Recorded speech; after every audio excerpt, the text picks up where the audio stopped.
नमस्कार, मैं कीर्ति और आप देख रहे हैं ए न्यूज। इस वक्त की सबसे बड़ी खबर है दिल्ली से, जहां लाल किले के बाहर हुए भीषण धमाके ने राजधानी को हिलाकर रख दिया है। इस धमाके के बाद उत्तर प्रदेश समेत देश के कई राज्यों को हाई अलर्ट पर रखा गया है। अयोध्या, काशी और मथुरा जैसे धार्मिक स्थलों की निगरानी बढ़ा दी गई है और ड्रोन कैमरे से निगरानी रखने के साथ ही जो वाहन है, जो यात्री हैं, उनकी भी सघन चेकिंग जारी है। सूत्रों के मुताबिक धमाके में इस्तेमाल कार हरियाणा नंबर की I-20 थी। जांच एजेंसियों का ये भी कहना है कि ये धमाका एक फिदायीन अटैक हो सकता है।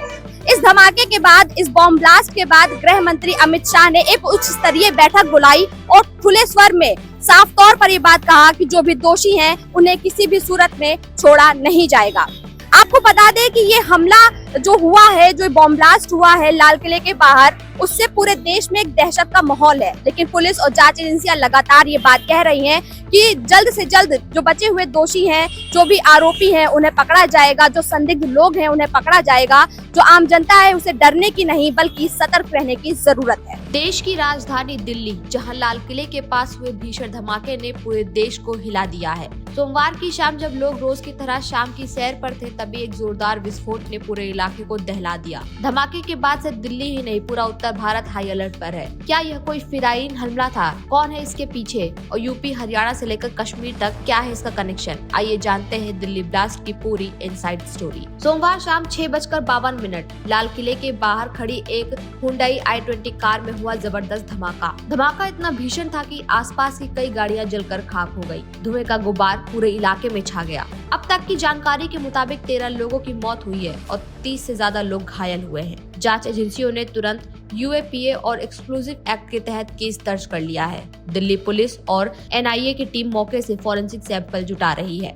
शुरुआती जांच में सामने आया है कि धमाके में इस्तेमाल की गई कार हरियाणा नंबर की I-20 थी, जिसकी रजिस्ट्रेशन डिटेल कई बार बदली जा चुकी है। कार पहले फरीदाबाद में एक संदिग्ध नाम पर दर्ज की गई थी, वही फरीदाबाद जहां कुछ दिन पहले 2900 किलो RDX बरामद हुआ था। एजेंसियों को शक है कि यह कश्मीर मॉडल से जुड़ा नेटवर्क हो सकता है। गिरफ्तार आतंकियों में से एक डॉक्टर मुजम्मिद अहमद गनी और उसके साथी डॉक्टर शाहीन शाहिद कनेक्शन लखनऊ और फरीदाबाद से जुड़े मिले हैं। दिल्ली पुलिस अब तक उस कार के CCTV फुटेज खंगाल रही है। खबर है कि विस्फोट से कुछ मिनट पहले कार में 3 लोग बैठे देखे गए थे, लेकिन धमाके के वक्त सिर्फ एक व्यक्ति मौजूद था। क्या ये सुसाइड अटैक था या कोई रिमोट कंट्रोल ब्लास्ट? इसकी जांच जारी है। धमाके के बाद दिल्ली, NCR समेत उत्तर प्रदेश, हरियाणा, उत्तराखंड में हाई अलर्ट घोषित कर दिया गया है। अयोध्या, काशी, मथुरा, वाराणसी जैसे धार्मिक स्थलों पर पुलिस और ड्रोन कैमरे तैनात हैं। लखनऊ में DGP राजीव कृष्ण ने सभी जिलों में सघन चेकिंग अभियान के आदेश दिए हैं। हजरतगंज, चारबाग, सदर, कैंट हर इलाके में वाहनों की डिक्की और ID जांच चल रही है। गोंडा, अयोध्या बॉर्डर पर पुलिसकर्मी हर यात्री का आधार और पहचान पत्र देख रहे हैं। DM, SSP और ATS की टीमें फील्ड पर उतर आई हैं।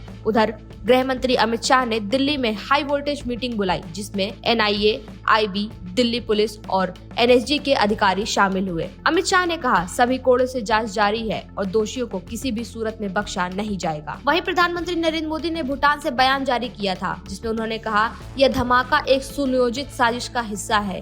भारत अपने नागरिकों की सुरक्षा के लिए सब कदम उठाएगा। दिल्ली पुलिस की फॉरेंसिक रिपोर्ट में खुलासा हुआ है कि धमाके में इस्तेमाल विस्फोट हाई ग्रेड सैन्य क्वालिटी का था।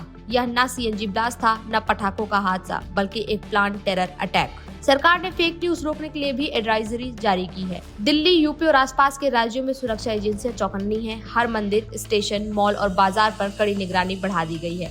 लखनऊ में ATS ने डॉक्टर शाहीन शाहिद के भाई डॉक्टर परवेज अंसारी को हिरासत में ले लिया है। शाहीन को फरीदाबाद से जम्मू कश्मीर पुलिस ने अरेस्ट किया था। उसकी कार से AK-47 पिस्टल और कारतूस बरामद हुए थे। ATS और जम्मू कश्मीर पुलिस की टीम ने लखनऊ के लालबाग स्थित घर पर छापा मारा, जहां डिजिटल डिवाइस, दस्तावेज और गाड़ी जब्त की गई। फिलहाल जांच जारी है, लेकिन सवाल यही, क्या यह हमला दिल्ली को डराने की साजिश थी या किसी बड़े नेटवर्क का संकेत? देश की एजेंसियां एक्टिव हैं, अलर्ट जारी है और अब पूरा देश एकजुट होकर यही सवाल पूछ रहा है, आखिर कब तक इस तरह के हमले होते रहेंगे?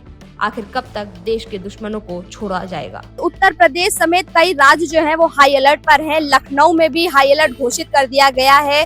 जो डीजीपी हैं राजीव कृष्ण, उनके निर्देश के बाद लखनऊ में सघन चेकिंग जारी है।